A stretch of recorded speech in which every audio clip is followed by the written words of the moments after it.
ஒரு கூட்டம் கொஞ்ச காலமா ஒரே பாட்டை பாடிக்கிட்டு, அதாவது யார் அரசியலுக்கு வந்தாலும் ஒரு குறிப்பிட்ட கலர் அவங்க மேல பூசிட்டு, இந்த பூச்சாண்டி காட்டிக்கிட்டு, இந்த மக்களை ஏமாத்திக்கிட்டு, ஆனா இவங்க மட்டும் இந்த அண்டர் கிரவுண்ட் டீலிங்லாம் போட்டுக்கிட்டு, இந்த தேர்தல் நேரத்தில் இந்த அறிக்கை சவுண்ட் எல்லாம் விட்டுக்கிட்டு, இவங்களுக்கு எப்ப பார்த்தாலும் இந்த பாசிசம் பாசிசம் பாசிசம் அவ்வளவுதான். ஒற்றுமையா இருக்கிற நம்ம மக்கள் மத்தியில இந்த சிறுபான்மை பெரும்பான்மைன்னு ஒரு பிரிவினை. தலைவரே, அவனை நீங்க செடியா இருக்கிற பொழுது புடுங்கி போட்டுருக்கானுங்க. இப்ப அவன் மரமா வளர்ந்து விழுந்துல நிக்கிறான்.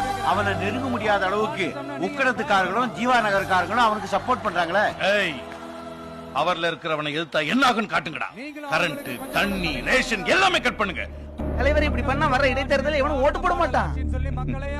அதெல்லாம் நாமளே போட்டுக்கலாம். அப்போ என்ன பண்ணலான்றீங்க? அதை எதிர்த்து நிற்க நமக்கு ஒரு சூப்பர் பவர் வேணும், அசாதாரண இன்டெலிஜென்ஸ் வேணும், சாகாத ஒரு மனுஷன் வேணும். சாகாத மனுஷனா? அப்படி ஒருத்தன் இருக்கானா என்ன?